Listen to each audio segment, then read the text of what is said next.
There are places where silence is not a mere void, but a force, a thick, foreign substance, almost alive. The silence of boreal forests, frozen lakes, white expanses lost in the sky. That kind of silence does not forgive. It swallows, it erases. And sometimes, when you pass through it, you feel you are no longer quite on the same map as the others. It was a November morning in 1930, deep in the Canadian North. A pale, timeless morning where day could no longer truly be distinguished from night. The sky was a milky gray, almost blue in places, frozen like a sheet stretched over an invisible frame. No wind, no birdsong, no tracks in the fresh snow. Only the crunch of Joe LaBelle's skis, a solitary hunter-trapper, advancing slowly towards the village of Anjikuni. Joe wasn't a talker, nor sentimental. He was born for the cold, the kind of man who could read shadows on the snow, listen to trees, talk in the night. He'd been traversing these lands for over 15 years. He knew the traps of frost, the lies of the winter sun, the silences that last too long. He feared nothing, except perhaps memories. He knew Anjikuni village well. He had stayed there several times, welcomed by the Inuit families who had lived there for generations. About 40 people, maybe a few more, spread across a dozen huts and skin tents built on the shore of the lake of the same name. A remote, harsh place, but warm in its own way. The kind of place where you're offered still smoking fish, a fire to dry your boots, a shared silence over tea. That morning, Joe had planned to sleep there. He carried some provisions to trade: copper wire, a well-sharpened blade, candy for the children. Nothing very precious, but enough to earn a fur bed and some caribou soup. He had set off at dawn, crossing the frozen expanses, shoulders hunched, thoughts fixed. The cold was sharp, but not deadly. He'd known far worse. But as he approached the village, something changed. At first imperceptibly, like a tension in the air, an absence of vibration. The kind of feeling that says nothing, but tightens the chest. The silence grew heavier, more oppressive. Even the sound of his skis on the snow seemed muffled. And then he noticed there was no smoke. Usually, at that hour, chimneys would spew their gray threads above the roofs. You could hear dogs barking, children shouting, wood cracking. Here, nothing. Not a voice. Not a howl. Not even the whistle of the wind. He called out of habit, "Hey ho! It's Joe LaBelle. Did you save my spot?" But no laughter answered him, no sound of footsteps in the snow. He reached the first hut. The skin serving as a door flapped slightly, lifted by an almost imperceptible breeze. He pushed the entrance aside. The inside was intact, too intact. A blanket still folded, a spoon in a bowl, a pair of muclucs carefully aligned, a dead fire, gray embers, a warm oil lamp, but no one. He backed out, frowned. Perhaps they were hunting, but all of them at once. He visited another hut, then a third. Everywhere, the same strange scene. Cabins full, lived in, inhabited, yet empty of bodies. He found cups still full of cold tea, a pipe abandoned on a cushion, a doll placed beside a bed, a knife stuck in a piece of wood as if someone had been interrupted while preparing a meal. Everything was in its place, frozen in a moment before, but no breath, no human warmth. He headed towards the dog pen. What he found there made him stop dead. The sled dogs were dead, all of them, lined up, frozen, their bodies stiff, eyes still open on some. Some seemed to have tried to gnaw through their chains. Others were slumped on their sides, legs folded, as if they had waited a long time before falling asleep. He counted 9. None had been killed. They had starved to death. Joe felt a wave of nausea rise in his throat. He crouched in the snow, breathed slowly. The cold burned his palms, but he didn't notice. This wasn't an ordinary scene, not mere neglect. Something deeper, more twisted. Who abandons their dogs without ending their lives? Who leaves without untying them, without feeding them? He returned to the center of the village. The cabins formed an arc around the lake, silent, frozen. He entered the shaman's hut. It was an old man, with a raspy voice, who had once predicted he would die, not of cold, but of silence. There was no one there anymore. The ritual circle was there, intact, adorned with stones blackened by soot. The drum hung against the wall, cracked. A necklace of bear teeth lay on a stool.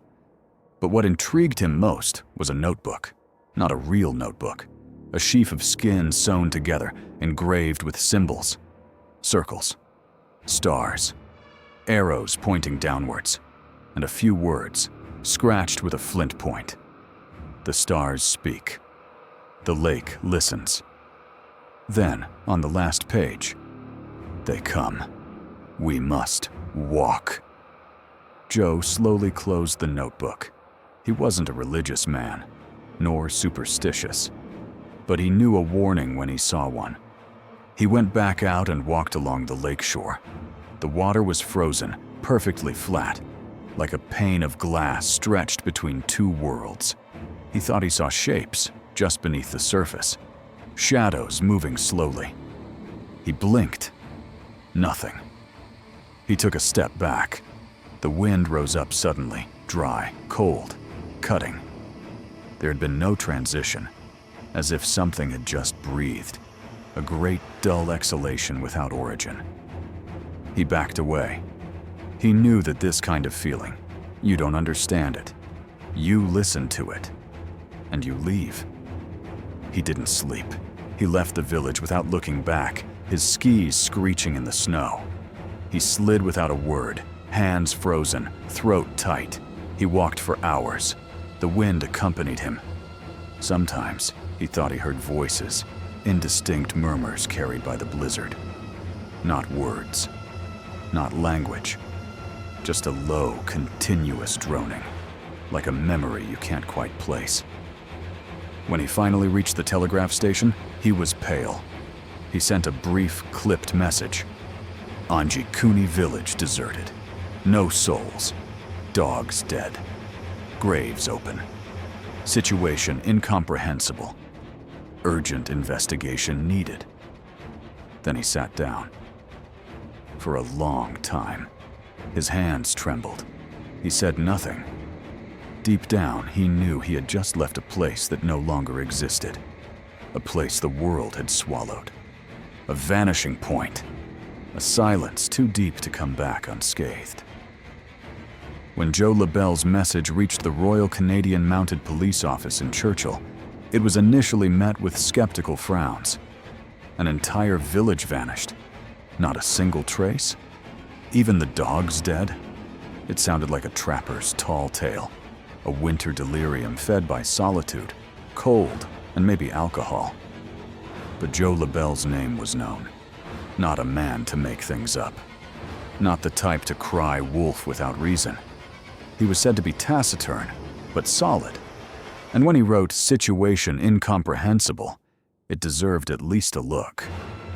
And so, a small response team was assembled.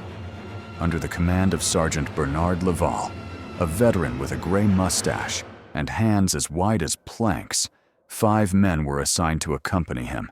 A tracker, 2 constables, a military medic, and a cartographer. They all knew the North. None were prepared for what they were about to experience. They left 2 days later, on horseback, then on snowshoes, under a low sky streaked with metallic clouds. The cold wasn't exceptional, but it had an unusual density, a way of creeping into the joints, of weighing on the eyelids. They didn't speak much, and those who attempted a joke let their words die before the end. Laval, meanwhile, read and reread LaBelle's telegram. Each word grew stranger with each reading. Village deserted. Dogs dead. Graves open. No sign of life. There was something disturbing in the message's conciseness, a reticence, as if Joe hadn't said everything. It took them 2 days to reach Anjikuni.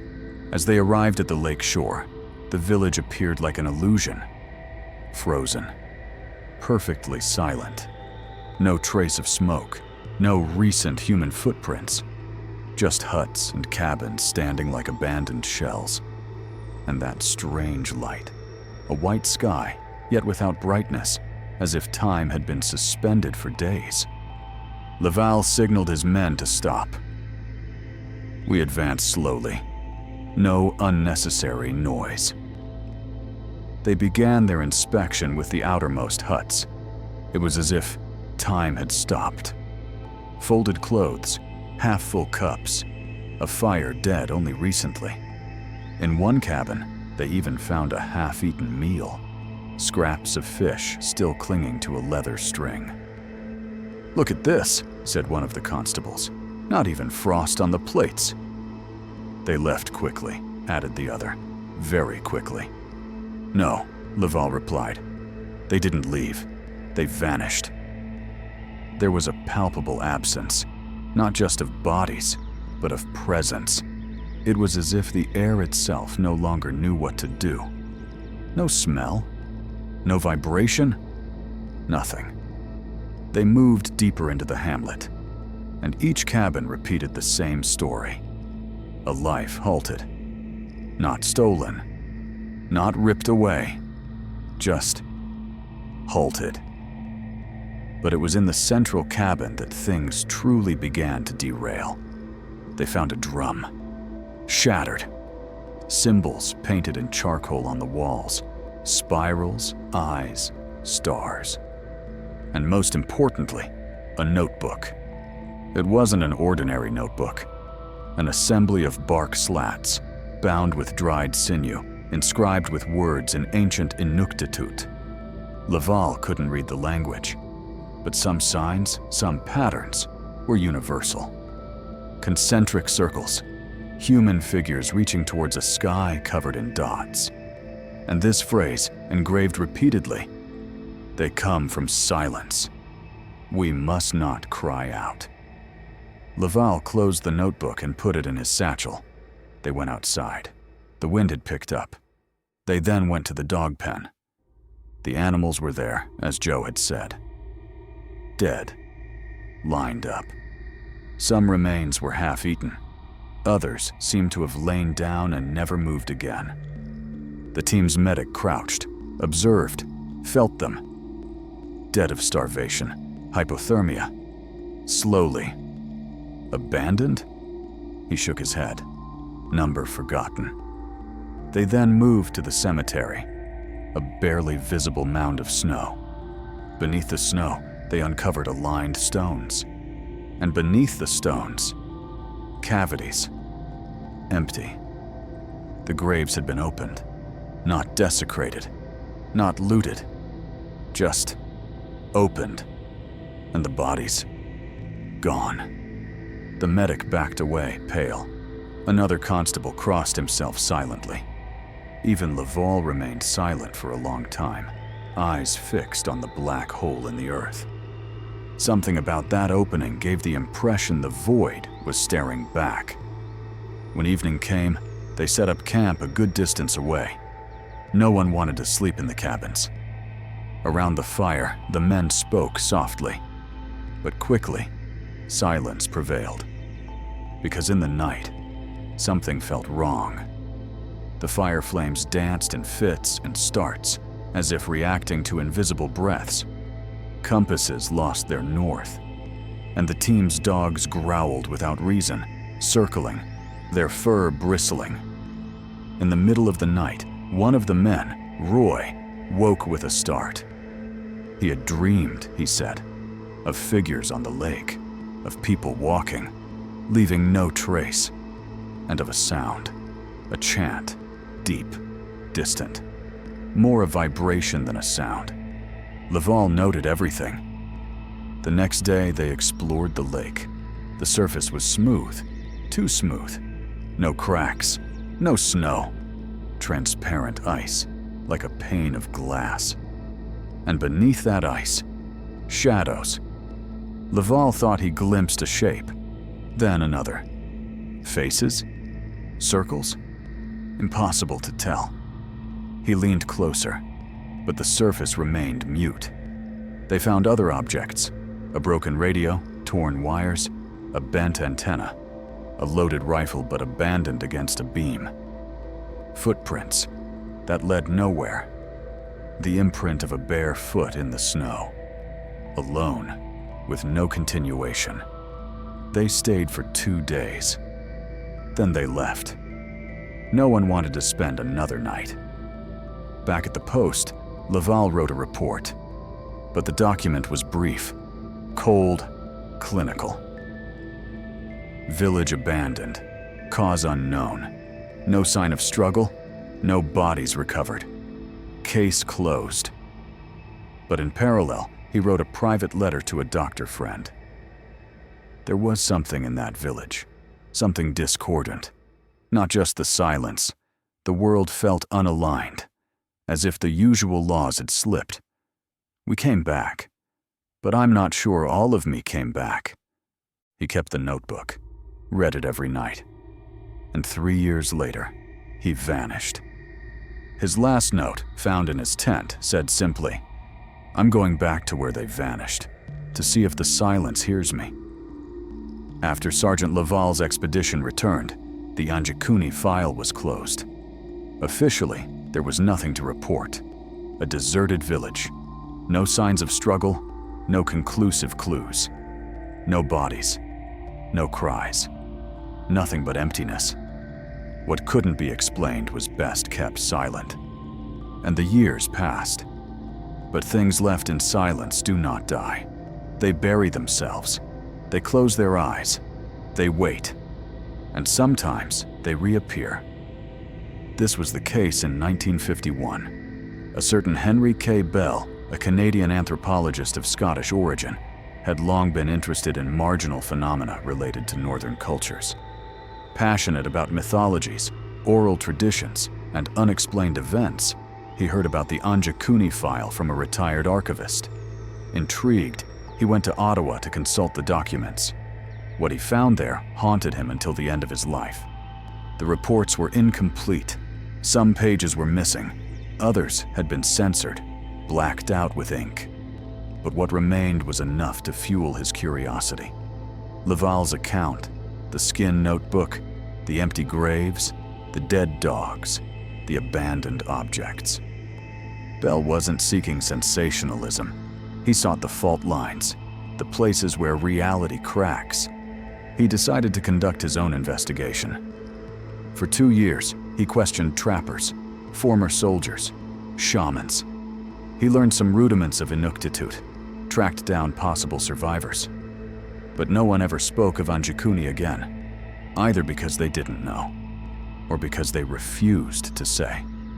Finally, in a village 180 kilometers north of the lake, a blind old man agreed to speak. He had been a child when the events occurred.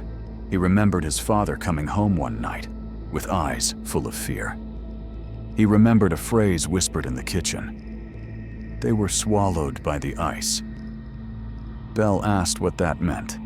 The old man didn't answer. But he slowly stood up, walked to a shelf, and took out a wooden plank on which circles were carved. 3 interlocking circles. At the center, a spiral. "It is the sign of the great return," he murmured, "when things come back up." Bell returned to Montreal with this phrase in his head. He set about rereading the testimonies, but differently. Less like anthropological accounts, more like mental maps. He identified motifs: water, circles, ice, silence, disappearance without struggle, the call. He cross-referenced this with Siberian shamanic tales, Finnish shamanic trances, Icelandic legends of doors in the fjords. A pattern emerged. Some places are not places. They are thresholds. Bell wrote a memoir. He did not publish it. but he sent a confidential copy to 2 researchers in Germany and Finland. Its title, Topography of an Erasure, the Anjikuni Case and Phenomena of Dimensional Migration in Northern Cosmologies. He proposed a bold hypothesis. What if the village hadn't vanished, but moved? Not in space, but into another configuration of reality, like a floating island in a parallel ocean. Shortly after, Bell changed. He isolated himself. He stopped his research.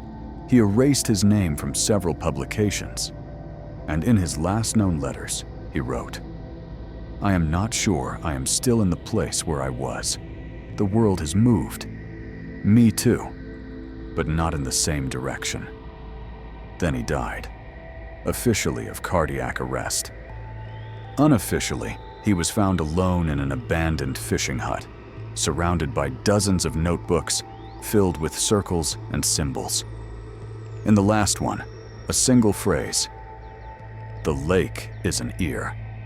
Anjikuni had returned, not in the newspapers, not in scientific journals, but in the shadows, in dreams, in fragmented accounts. In 1978, a group of researchers studying electromagnetic phenomena made a discreet expedition to the region with sophisticated measuring equipment. They searched for anomalies in magnetic fields, disruptions in Schumann resonance, variations in background waves. They found nothing on sight. But 1 week after their return, one of them had a panic attack during a conference. He began to scream in front of 100 people. There was no field, no frequency. There was nothing, not even emptiness, just an absence, an active absence. He was institutionalized. His colleagues refused to comment. The mission report was never published. And yet, Anjikuni persisted. In the 1990s, satellite images showed a blurred, unstable spot at the exact location where the village once stood. The first data spoke of a technical defect, poor calibration. But subsequent images, taken with different equipment, revealed the same thing. A disturbance in reflected light, as if the snow didn't reflect light the same way in that spot, as if it absorbed it. The Inuit themselves no longer spoke of Anjikuni, but they called the lake by another name, Itkaliluak, which can be translated as the place where voices wait. According to some forgotten legends, there existed places where the world's boundaries became porous, where the ancient gods, or the memories of gods, could still cross, where water slept on the surface but dreamed in the depths, where men could be called, not as punishment, but for balance. They say the world is a skin, and sometimes it needs to breathe through its scars. Anjikuni was perhaps one of those scars. Not a village, not a closed case, but a forgotten breath of reality. An inverted breath, a wave drawn back in, a murmur from the other side. What if the inhabitants never disappeared? What if they are still there, not invisible, but out of tune? What if, on certain nights, when the wind shifts and the ice thickens, you only need to listen closely to hear them? Fragments of words, children's laughter, songs without language, distant drumbeats. Perhaps the village didn't leave. Perhaps it vibrates differently. Perhaps it is we who have ceased to be tuned to it. And what if, one day, the frequency changed again? And what if, one night, we found ourselves on the wrong side of the mirror? For there is nothing more formidable than a void that thinks, a silence that remembers, and a lake that listens.